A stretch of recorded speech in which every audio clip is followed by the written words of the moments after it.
The Work of Art in the Age of Mechanical Reproduction by Walter Benjamin, 1936. Our fine arts were developed, their types and uses were established in times very different from the present, by men whose power of action upon things was insignificant in comparison with ours.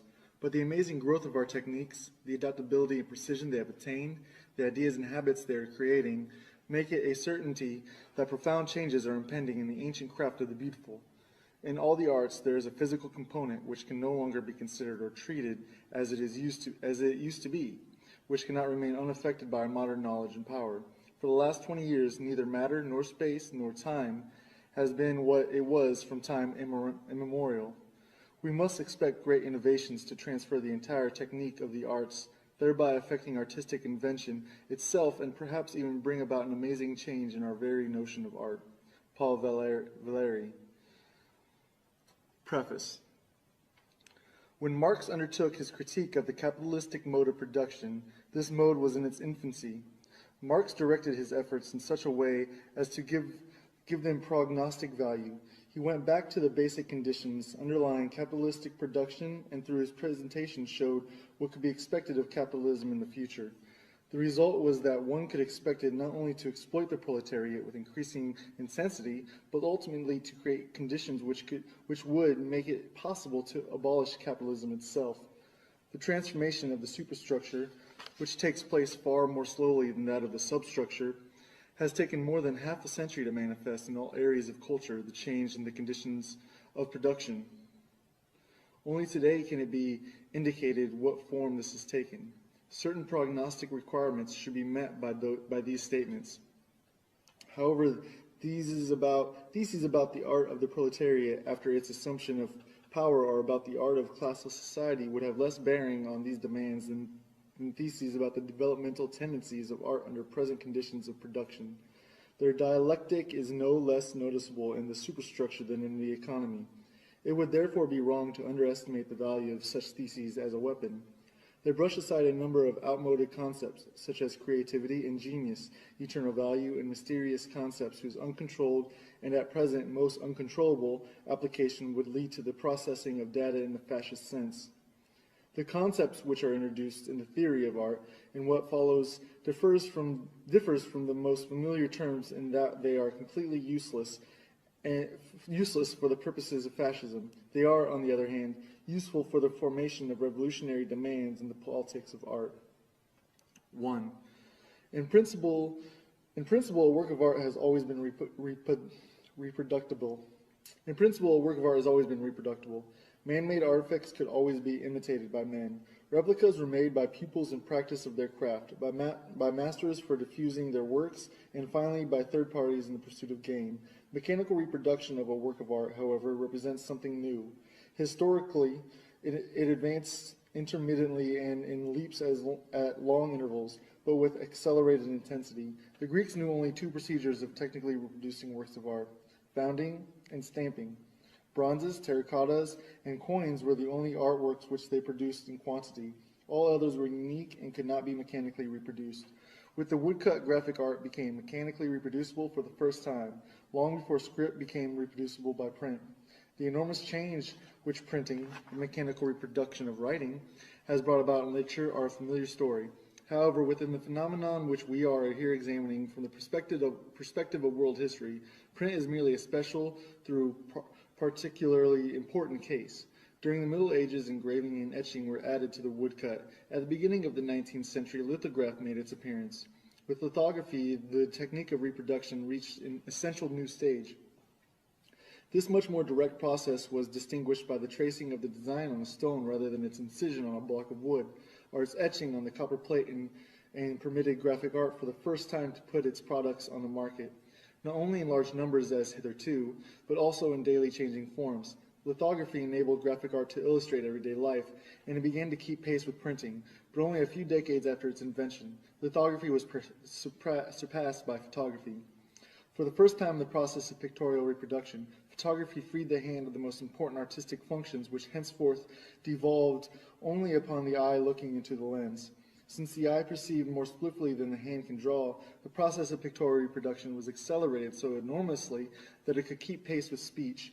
A film operator shooting a scene in the studio captures the image at the speed of the actor's speech.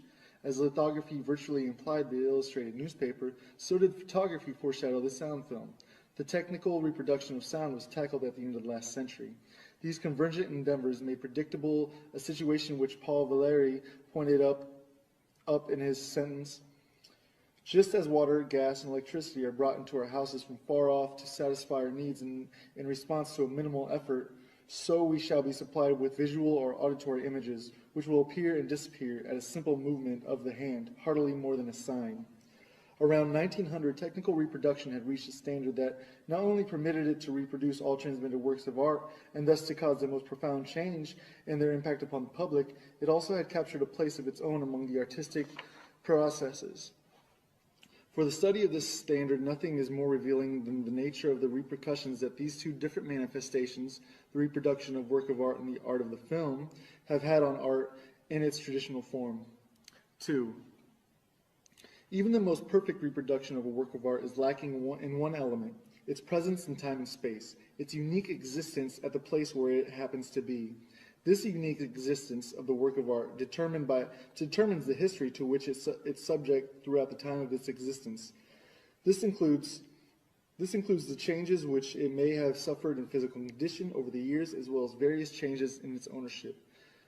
The traces of the first can be revealed only by chemical or physical analysis, which is impossible to perform on reproduction. Changes of ownership are subject to a tradition which must be traced from its situation of the original. The presence of the original is the prerequisite to the concept of authenticity. Chemical analysis of the patina of a bronze can help to establish this, as does the proof that a given manuscript of the Middle Ages stems from an archive of the 15th century. The whole sphere of authenticity is outside technical, and of course not only technical, reproducibility. Confronted with its manual reproduction, which is usually branded as a forgery, the original preserved all its authority. Not so vis-a-vis forgery. Confronted with its manual reproduction, which was usually branded as a forgery, the original preserved all its authority. Not so vis-a-vis technical reproduction. The reason was twofold.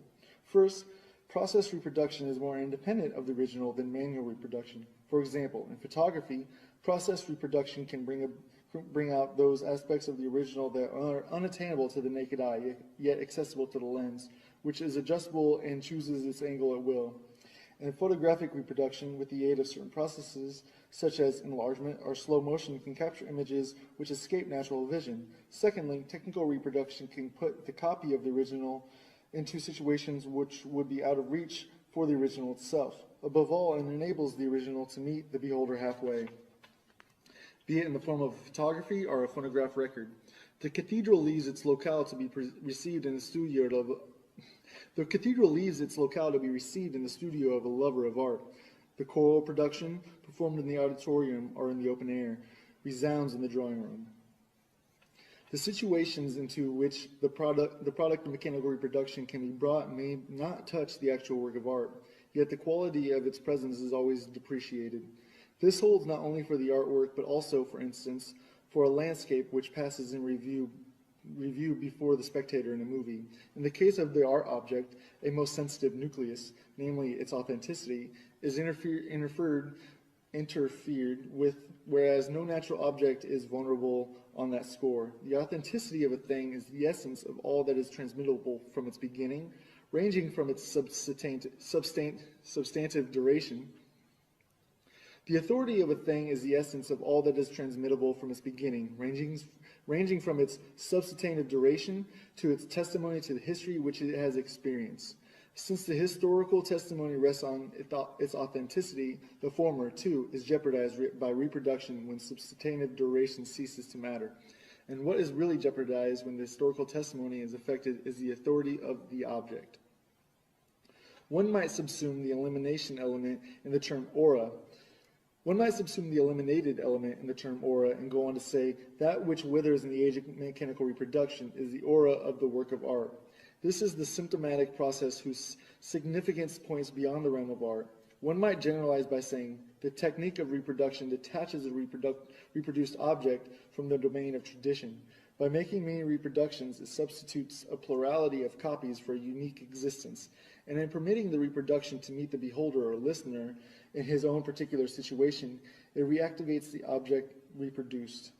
These two processes lead to a tremendous shattering of tradition, which is the observed obverse of the contemporary crisis and renewal of mankind. Both processes are intimately connected with the contemporary mass movements. Their most powerful agent is film. Its social significance, particularly in its most positive form, is inconceivable without its destruction, cathartic aspect, that is, the liquidation of the traditional value of the cultural heritage. This phenomenon is most palpable in the great historical films. It extends to ever new positions. In 1927, Abel Gance exclaimed enthusiastically, "Shakespeare, Rembrandt, Beethoven will make films, all legends, all mythologies, and all myths. All founders of religion and the very religions await their exposed resurrection, and the heroes crowd each other at the gate." Presumably, without intending it, he issued an invitation to a far-reaching liquidation.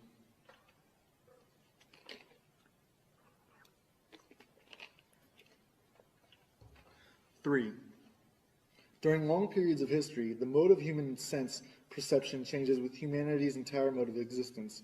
The manner in which human sense perception is organized, the medium in which it is accomplished, is determined not by the nature but by historical circumstances as well.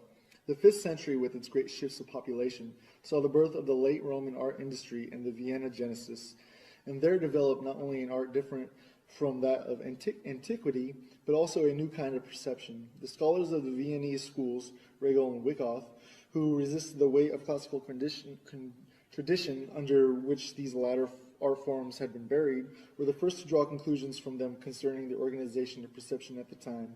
However far-reaching their insight, these scholars limited themselves to showing the significant formal hallmark which characterized perception in the late Roman times. They did not attempt and, perhaps, saw no way to show the social transformations expressed by these changes of perception. The condition of an analogous insight are more favorable in the present. If changes in the medium of contemporary perception can be comprehended as decay of the aura, it is possible to show its social causes. The concept of aura, which has proposed above the reference to historical objects, may usefully be illustrated with reference to the aura of natural ones. We define the aura of the latter as a unique phenomenon of a distance, however close it may be. If, while resting on a summer afternoon, you follow with your eyes a mountain range on the horizon, or a branch which casts its shadow over you, you experience the aura of those mountains, of that branch. This image makes it easy to comprehend the social basis of the contemporary decay of the aura. It rests on two circumstances, both of which are related to the increasing significance of the masses in contemporary life, namely the desire of contemporary masses to bring things closer, spatially and humanly, which is just as ardent as their bent towards overcoming the uniqueness of every reality by accepting its reproduction. Every day the urge grows stronger to get a hold of an object at very close range by way of its likeness, its reproduction. Unmistakably, reproduction as offered by picture magazines and newsreels differs from the image seen by the unarmed eye. Uniqueness and permanence are as closely linked to the latter as are transistoriness and reproducibility in the former. To pry an object from its shell, to destroy its aura, is the mark of a perception whose sense of the universal equality of things has increased to such a degree that it extracts it even from a unique object by means of reproduction. Thus is manifested in the field of perception what in the theoretical sphere is noticeable in the increasing importance of statistics. The adjustment of reality to the masses and of the masses to reality is a process of unlimited scope as much as thinking as for perception. 4. The uniqueness of a work of art is inseparable from its being embedded in the fabric of tradition. This tradition itself is thoroughly alive and extremely changeable. An ancient statue of Venus, for example, stood in a different traditional context with the Greeks, who made it an object of veneration, than with the clerics of the Middle Ages, who viewed it as an ominous idol. Both of them, however, were equally confronted with this uniqueness, that is, its aura. Originally, the contextual integration of art and tradition found its expression in the cult. We know that the earliest artworks originated in the service of the ritual. first the magical, then the religious kind. It is significant that the existence of the work of art with a reference to its aura is never entirely separate from its ritual function. In other words, the unique value of the authentic work of art has its basis in ritual, the location of its original use value. This ritualistic basis, however remote, is still recognizable as secularized ritual even in the most profane forms of the cult of beauty. The secular cult of beauty, developed during the Renaissance and prevailing for 3 centuries, clearly showed that ritualistic basis in its decline and the first deep crisis which befell it. With the advent of the first truly revolutionary means of reproduction, photography, simultaneously with the rise of socialism, art sensed the approaching crisis which has become evident a century later. At the time, art reacted with the doctrine of art for art's sake, that is, with the theology of art. This gave rise to what might be called the negative theology in the form of the idea of pure art, which not only denied any social function of art, but also any categorizing by subject matter. In poetry, Mallarmé was the first to take this position. An analysis of art in the age of mechanical reproduction must do justice to these relationships, for they lead us to the all-important insight. For the first time in world history, mechanical reproduction emancipates the work of art from its parasitical dependence on ritual. To an ever greater degree, the work of art reproduced becomes a work of art designed for reproducibility. From a photographic negative, for example, one can make any number of prints. To ask for the authentic print makes no sense, but the instant the criterion of authenticity ceases to be applicable to the artistic production, the total function of the art is reversed. Instead of being based on ritual, it begins to be based on another practice, politics. 5. Works of art are received and valued on different planes. 2 polar types stand out, the one with accent on its cult value and the other on the exhibition value of the work. Artistic production begins with ceremonial objects destined to serve in a cult. One may assume that what mattered was their existence, not their being on view. The elk portrayed by the man of the Stone Age on the wall of his cave was an instrument of magic. He did expose it to his fellow man, but in the main it was meant for the spirits. Today the cult value would seem to demand that the work of art remain hidden. Certain statues of gods are accessible only to the priests in the cella. Certain Madonnas remain covered nearly all year round. Certain sculptures on medieval cathedrals are invisible to the spectator on ground level. With the emancipation of the various art practices from ritual go increasing opportunities for the exhibition of their products. It is easier to exhibit a portrait bust that can be sent here and there than to exhibit the statue of a divinity that has its fixed place in the interior of a temple. The same holds for the painting as against the mosaic or fresco that preceded it. And even though the public presentability of a mass originality may have been just as great as that of a symphony, the later originated at the moment when its public presentability promised to surpass that of the mass. With the different methods of technical reproduction of a work of art, its fitness for exhibition increased to such an extent that the quantitative shift between the 2 poles turned into a qualitative transformation of its nature. This is comparable to the situation of the work of art in prehistoric times when, by the absolute emphasis on its cult value, it was first and foremost an instrument of magic. Only later did it come to be recognized as a work of art. In the same way today, by the absolute emphasis on its exhibition value to the work of art becomes creation with entirely new functions, among which the one we are conscious of, the artistic function, later may be recognized as incidental. This much is certain. Today, photography and film are the most serviceable exemplifications of this new function. 6. In photography, exhibition value begins to displace cult value all along the line. The cult value does not give way without resistance. It retires into the ultimate retrenchment, the human countenance. It is no accident that the portrait was the focal point of early photography. The cult of remembrance of loved ones, absent or dead, offers a last refuge for the cult value of the picture. For the last time, an aura emanates from the early photographs into the fleeting expressions of a human face. This is what constitutes their melancholy, incomparable beauty. But as man withdraws from the photographic image, the exhibition value for the first time shows its superiority to the ritual value. To have pinpointed this new stage constitutes the incomparable significance of Atget, who around 1900 took photographs of deserted Paris streets. It has quite justly been said of him that he photographed them like scenes of crime. The scene of a crime, too, is deserted. It is photographed for the purpose of establishing evidence. With Atget, photographs became standard evidence for historical occurrences and acquired a hidden political significance. They demand a specific kind of approach. Free-floating contemplation is not appropriated to them. They stir the viewer. He feels challenged by them in a new way. At the same time, picture magazines begin to put up signposts for him. Right ones or wrong ones, no matter. For the first time, captions have become obligatory, and it is clear that they have an altogether different character than the title of a painting. The directives which the caption give to those looking at pictures in illustrated magazines soon became even more explicit and more imperative in the film, where the meaning of each single picture appears to be prescribed by the sequence of all preceding ones. 7. The 19th century dispute as to the artistic value of painting versus photography today seems devious and confused. This does not diminish its importance. However, if anything, it underlines it. The dispute was in fact the symptom of a historical transformation, the universal impact of which was not realized by either of the rivals. When the age of mechanical reproduction separated art from its basis and cult, the semblance of its autonomy disappeared forever. The resulting change in the function of art transcended the perspective of the century. For a long time, it even escaped that of the 20th century, which experienced the development of the film. Earlier, much futile thought had been devoted to the question of whether photography is an art. The primary question, whether the very invention of photography had not transformed the entire nature of art, was not raised. Soon, the film theoreticians asked the same ill-considered question with regard to film.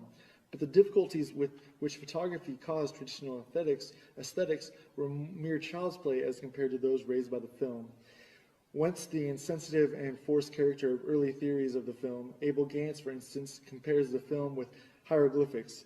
Here, by a remarkable regression, we have come back to the level of expression of the Egyptians. Pictorial language has not yet matured because our eyes have not yet adjusted to it.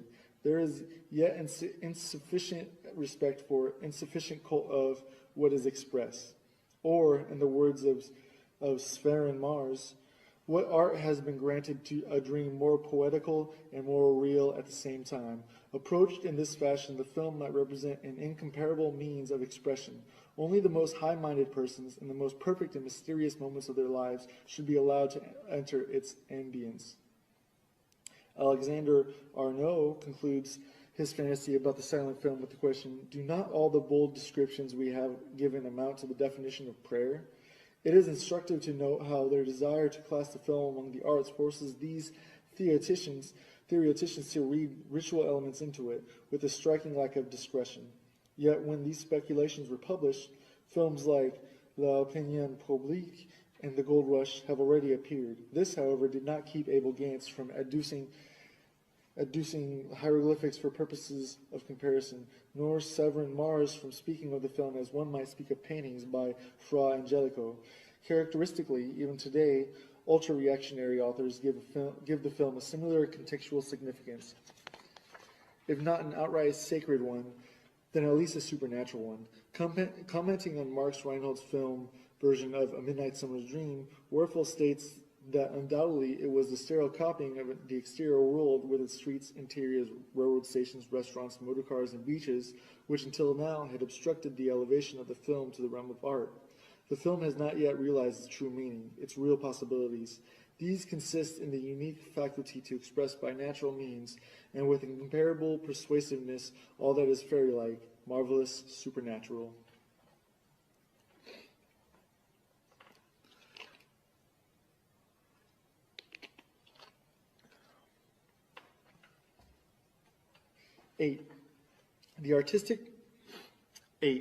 The artistic performance of a stage actor is definitely presented to the public by an actor in person.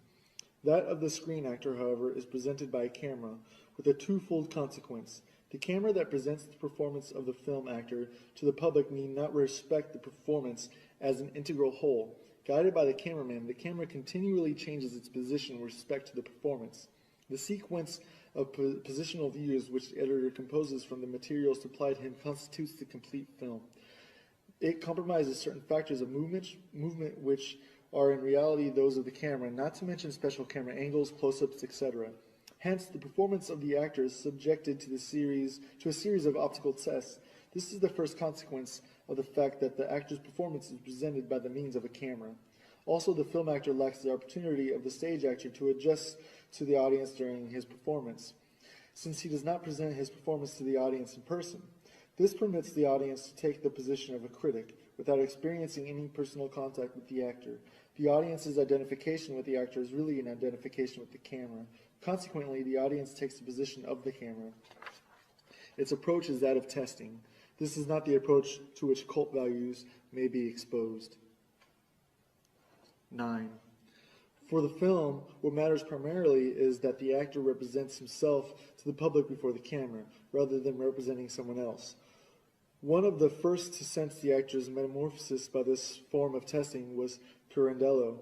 Though his remarks on the subject in his novel Ceguera were limited to the negative aspects of the question and to the silent film only, this hardly impairs their validity.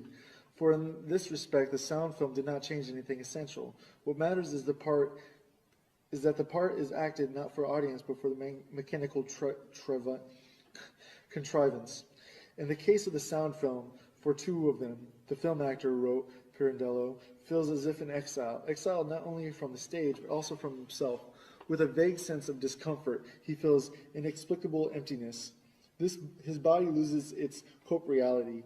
It evaporates. It is deprived of reality, life, voice, and the noises caused by his moving about in order to be changed into a mute image, flickering an instant on the screen, then vanishing into silence. The projector will play with a shadow before the public, and he himself must be content to play before the camera. This situation might also be characterized as follows. For the first time, and this is the effect of the film, man has to operate with his whole living person, yet foregoing its aura. For aura is tied to his presence. There can be no replica of it. The aura which, on the stage, emanates from Macbeth cannot be separated from the spectator of that of the actor. However, the singularity of the shot in the studio is that the camera is substitute for the public. Consequently, the aura that envelops the actor vanishes, and with it the aura of the figure he portrays. It is not surprising that it should be dramatists such as Pirandello, who, characterizing the film, inadvertently touches on the very crisis in which we see in theater. Any thorough study proves that there is indeed no greater contrast than that of the stage play to a work of art that is completely subject or, like the film, founded in mechanical reproduction. Experts have long recognized that in the film, the greatest effects are almost always obtained by acting as little as possible. In 1932, Rudolf Arnheim saw the latest trend in treating the actor as a stage prop chosen for its characteristic and inserted as at the proper place. With this idea, something else is closely connected. The stage actor identifies himself with the character of his role. The film actor very often is denied this opportunity. His creation is by no means all of a piece. It is composed of many separate performances. Besides certain fortuitous considerations such as cost of studio availability of fellow players, decor, etc., there are elementary necessities of equipment that split the actor's work into a series of manageable episodes. In particular, lighting and its installation require the presentation of an event that, on the screen, unfolds as a rapid and unified scene. In the sequence of separate shootings, which may take hours in the studio, not to mention more obvious montage. Thus, a jump from the window can be shot in the studio as a jump from a scaffolding, and the ensuing flight, if need be, can be shot weeks later when outdoor scenes are taken. Far more paradoxical cases can easily be construed. Let's assume that an actor is supposed to be startled by a knock at the door. If his reaction is not satisfactory, the director can resort to an expedient. When the actor happens to be at the studio again, he has a shot fired behind him without his being forewarned of it. The frightened reaction can be shot now and be cut into the screen version. Nothing more strikingly shows that art has left the realm of the beautiful semblance, which so far had been taken to be the only sphere where art could thrive. 10. The feeling of strangeness that overcomes the actor before the camera, as Pirandello describes it, is basically of the same kind as the estrangement felt before one's own image in the mirror. But now the reflected image has become separable, transmutable, and where is it transported? Before the public. Never for a moment does the screen actor cease to be conscious of this fact. While facing the camera, he knows that ultimately he will face the public, the consumers who constitute the market. This market, where he offers not only his labor but also his whole self, his heart and soul, is beyond his reach. During the shooting, he has as little contact with any article made in the factory. This may contribute to the oppression, that new anxiety which, according to Pirandello, grips the actor before the camera. The film responds to the shriveling of the aura with an artificial buildup of the personality outside the studio. The cult of the movie star, fostered by the money of the film industry, preserves not the unique aura of the person, but the spell of the personality, the phony spell of a commodity. So long as the movie maker's capital sets the fashion, as a rule, no other revolutionary merit can be accredited to today's film than the promotion of a revolutionary criticism of traditional concepts of art.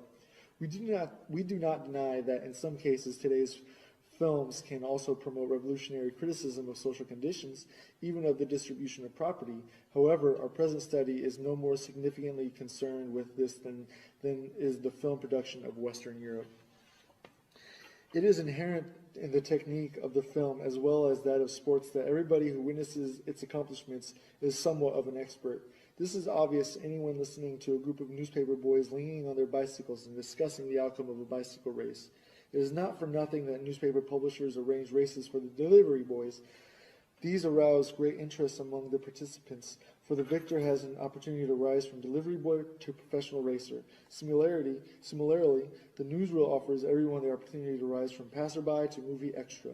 In this way, any man might even find himself part of a work of art, as witness Vertov's 3 songs about Lenin or Aveen's Voronezh. Any man today can lay claim to being filmed. This claim can best be elucidated by a comparative look at the historical situation of contemporary literature. For centuries, a small number of writers were confronted by many thousands of readers. This changed toward the end of the last century. With the increase of extensions of the press, which kept placing new political, religious, scientific, professional, and local organs before the readers, and increasing numbers of readers became writers, at first occasional ones. It began with the daily press opening to its readers space for letters to the editor, and today there is hardly a gainful employed European who could not, in principle, find an opportunity to publish somewhere or other comments on his work, grievances, documentary reports, or that sort of thing. Thus, the distinction between author and public is about to lose its basic character. The difference between merely functional, it may vary from case to case. At any moment, the reader is ready to turn into a writer. As expert which he had to become willy-nilly in an extremely specialized work process, even if only in some minor respect, the reader gains access to authorship. In the Soviet Union, work itself is given a voice. To present it verbally is part of a man's ability to perform the work.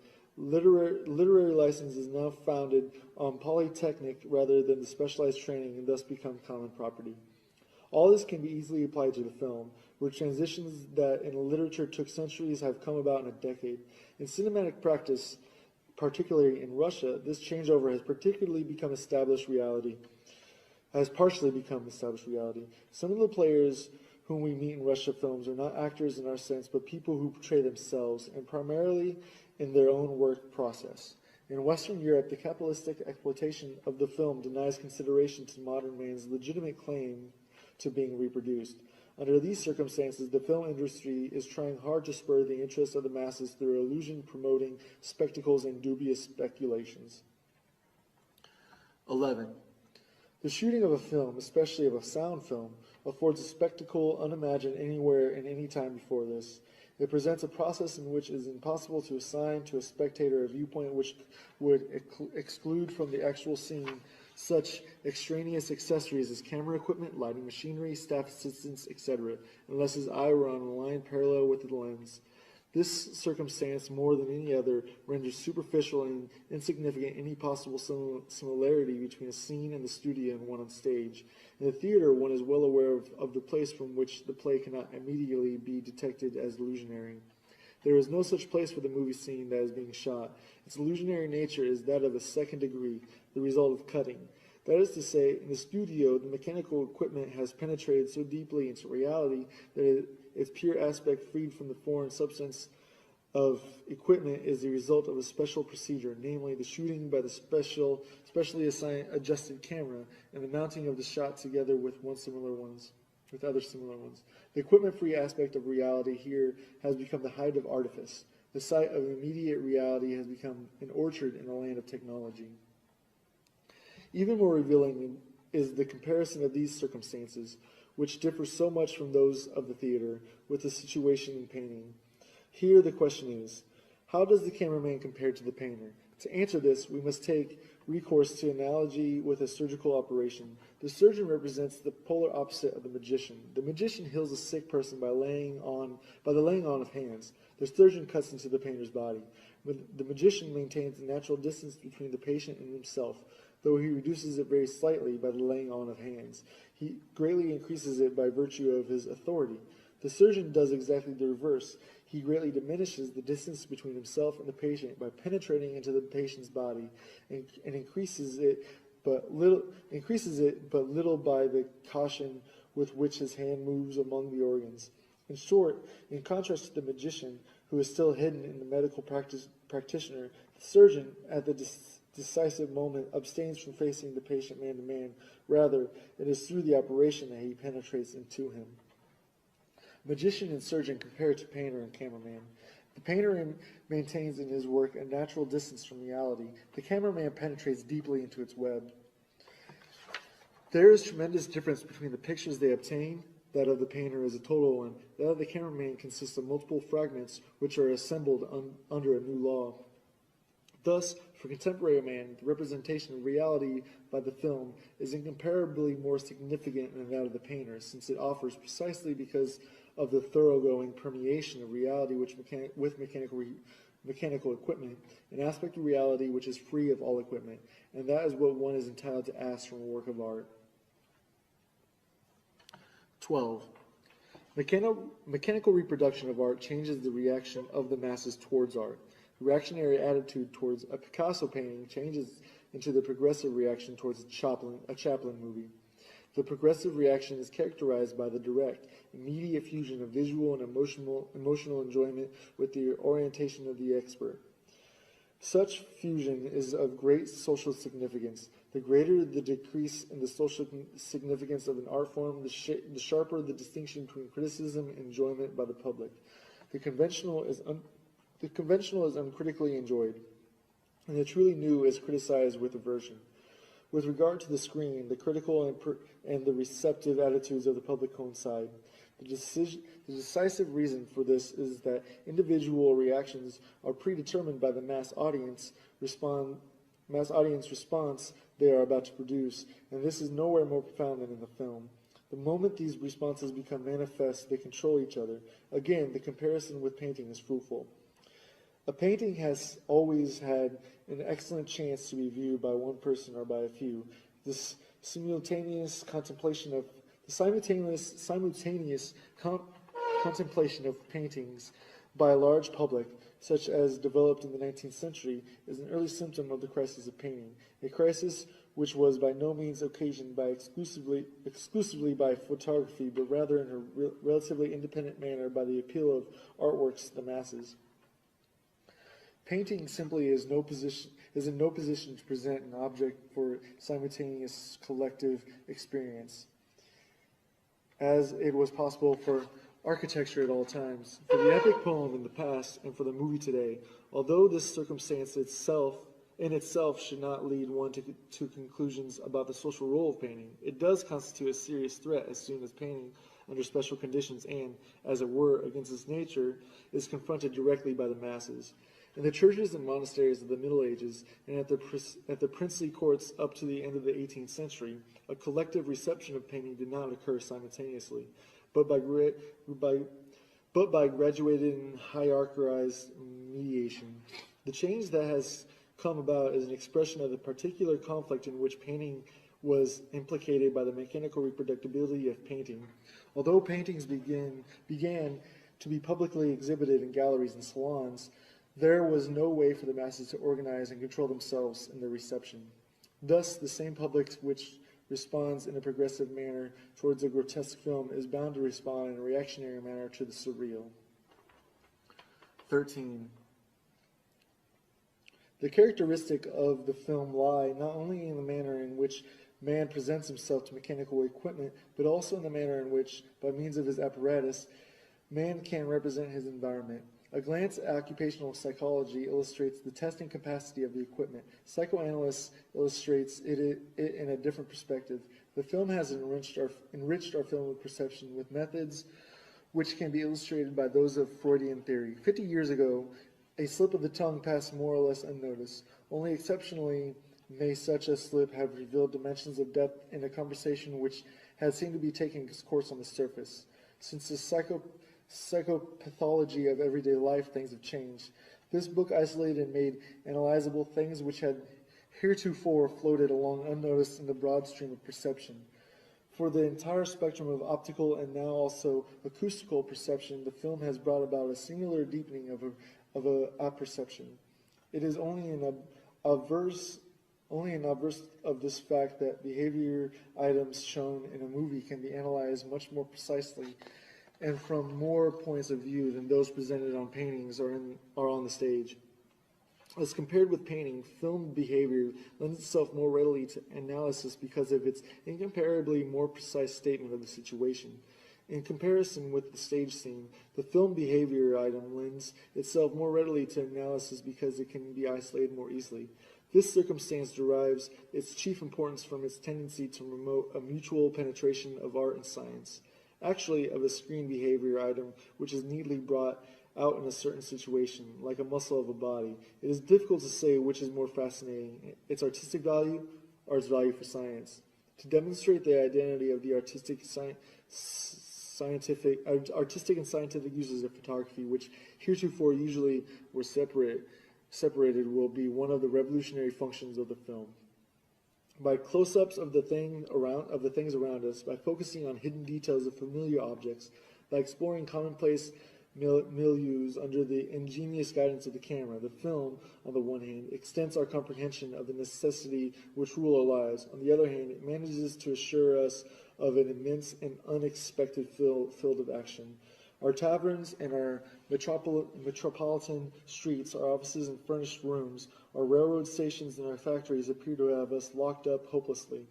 Then came the film and burst this prison world asunder by the dynamite of the 10th of a second, so that now, in the midst of its far-flung ruins and debris, we calmly and adventurously go traveling.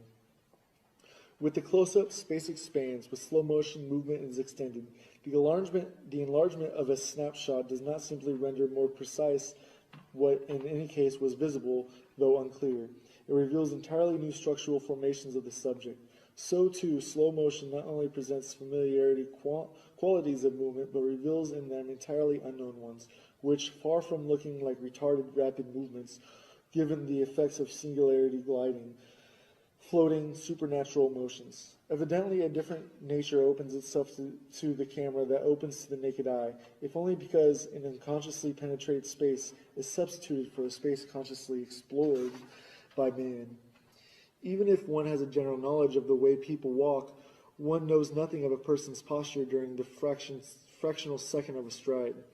The act of reaching for a lighter or a spoon is familiar routine, yet we hardly know what really goes on between hand and metal, not to mention how this fluctuates with our mood. Here the camera intervenes with the resources of its lowering and liftings, its interpretations and isolations, its extensions and accelerations, its enlargements and reductions.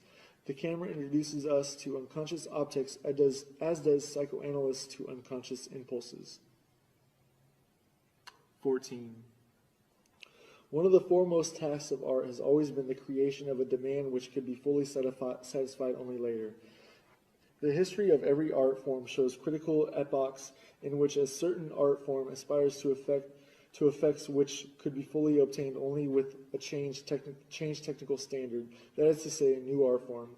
The extravagancies and crudities of art which thus appear, particularly in the so-called decadent epochs, actually arise from the nucleus of its rich historical energies. In recent years, such barbarisms were abundant in Dadaism.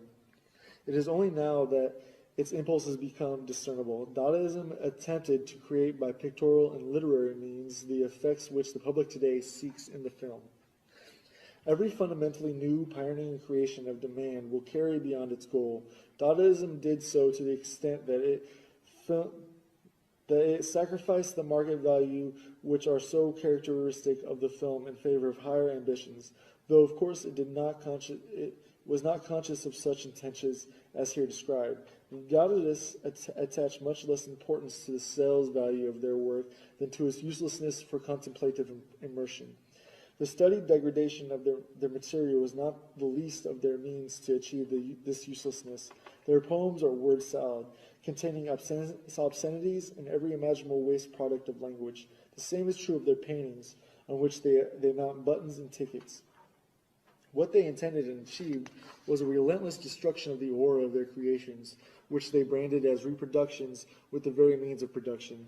Before a painting of Arps or a poem by August Stram, it is impossible to take time for contemplation and evaluation as one would before a canvas of Darien or a poem by Rilke. In the decline of middle-class society, contemplation became a school for asocial behavior. It was countered by distraction as a variant of social conduct. Dadaistic activities actually assured a rather vehement distraction by making works of art the center of scandal. One requirement was foremost, to outrage the public. From an alluring appearance or persuasive structure of sound, the work of art of the Dadaists became an instrument of ballistics. It hit the spectator like a bullet. It happened to him, thus acquiring a tactile quality. It promoted a demand for the film, the distracting element of which is also primarily tactile, being based on changes of place and focus which periodically assail the spectator. Let us compare the screen on which a film unfolds with the canvas of the painting. The painting invites the spectator to contemplation. Before it, the spectator can abandon himself to his associations. Before the movie frame, he cannot do so. No sooner has his eye grasped the scene than it has already changed. It cannot be arrested. Duhamel, who detested the film and knows nothing of its significance, though sometimes of its structure, notes this circumstance as follows. I can no longer think what I want to think. My thoughts have been replaced by moving images. The spectator's process of association in view of these images is indeed interrupted by their constant sudden change. This constitutes the shocked effect of the film, which, like all shocks, should be cushioned by heightened presence of mind. By means of its technical structure, the film has taken the physical shock effect out of the wrappers in which Dadaism had, as it were, kept it inside the moral shock effect.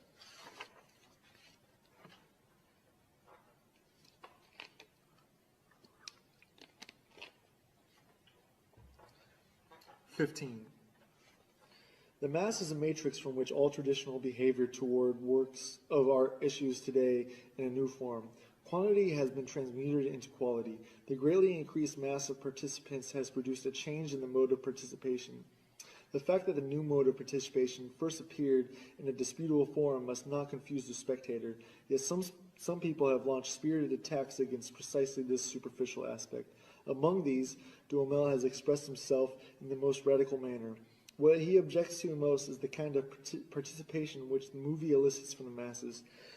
Duhamel calls the movie a pastime for helots, a diversion for the uneducated, wretched, worn-out creatures who are consumed by their worries, a spectacle which requires no concentration and proposes no intelligence, which kindles no light in the heart and awakens no hope other than the ridiculous one of someday becoming a star in Los Angeles. Clearly, this is at bottom the same ancient lament that the masses seek distraction, whereas art demands concentration from the spectator. That is a commonplace. The question remains whether it provides a platform for the analysis of the film. A closer look is needed here. Distraction and concentration form polar opposites, which may be stated as follows. A man who concentrates before a work of art is absorbed by it. He enters into this work of art the way legend tells of the Chinese painter when he reviewed his finished painting. In contrast, the distracted mass absorbs the work of art. This is most obvious in regard to buildings. Architecture has always represented the prototype of a work of art, the reception of which is consummated by a collectivity in a state of distraction. The laws of its reception are most instructive. Buildings have been man's companions since primeval times. Many art forms have developed in Paris. Tragedy begins with the Greeks, is extinguished with them, and after centuries, its rules are revived. The epic poem, which had its origin in the youth of nations, expires in Europe at the end of the Renaissance. Panel painting is a creation of the Middle Ages, and nothing guarantees its uninterrupted existence. But the human need for shelter is lasting. Architecture has never been idle. Its history is more ancient than that of any other art, and its claim to be a living force has significance in every aspect to comprehend the relationship of the masses to art. Buildings are appropriated in a twofold manner, by use and by perception, or rather by touch and sight. Such appropriation cannot be understood in terms of the intensive concentration of a tourist before a famous building. On the tactile side, there is no counterpart to contemplation on the optical side. Tactile appropriation is accomplished not so by attention as by habit. As regards architecture, habit determines to a large extent even optical reception. The latter, too, occurs much less through ramped attention than by noticing the object in incidental fashion. This mode of appropriation, developed with reference to architecture in certain circumstances, acquires canonical value. For the tasks which face the human apparatus of perception at the turning points of history cannot be solved by optical means, that is, by contemplation alone. They are mastered gradually by habit, under the guidance of the tactile appropriation.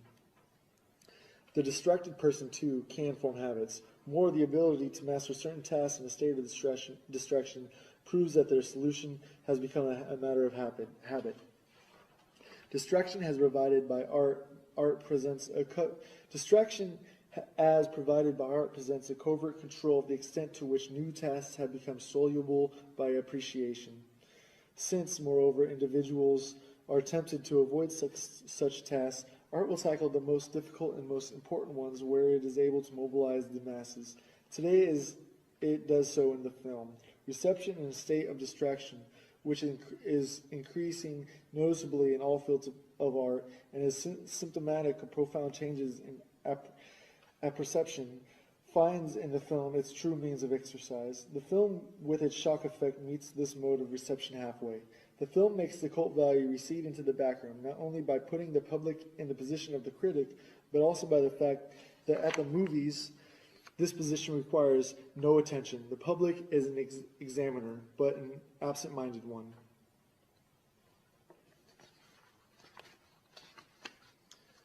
Epilogue. The growing proletarialization of modern man and the increased formation of masses are two aspects of the same process.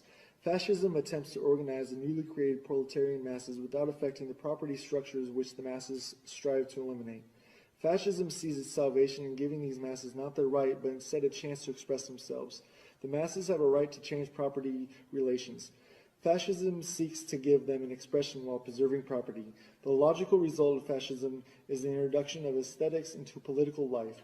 The violation of the masses, whom fascism, with its Führer cult, forces to their knees, has its counterpart in the violation of the apparatus which it presses into the production of ritual values. All efforts to render political aesthetics culminate in one thing: war. War and war only can set a goal for mass movements on the largest scale while respecting the traditional property systems. This is the political formula for the situation. The technological formula may be stated as follows. Only war makes it possible to mobilize all today's technical resources while maintaining the property system. It goes without saying that the fascist hypothesis of war does not employ such arguments. Still, Marinetti says in his manifesto on the Ethiopian colonial war, for 27 years we futurists have rebelled against the branding of war as anti-aesthetic. Accordingly, we state, war is beautiful because it establishes man's dominion of the subjugated machinery by means of gas masks, terrifying megaphones, flamethrowers, and small tanks.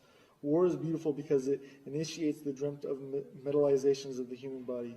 War is beautiful because it enriches a flowering meadow with the fiery orchids of machine guns. War is beautiful because it combines the gunfire, the cannonades, the ceasefire, the sense, and the stench of putrefaction in the symphony. War is beautiful because it creates new architecture like that of the big tanks, the geometrical formation flights, the smoke spirals from burning villages, and many others. Poets and artists of futurism, remember these principles of the aesthetic of war so that your struggle for a new literature and a new graphic art may be illuminated by them. This manifesto has a virtue of clarity.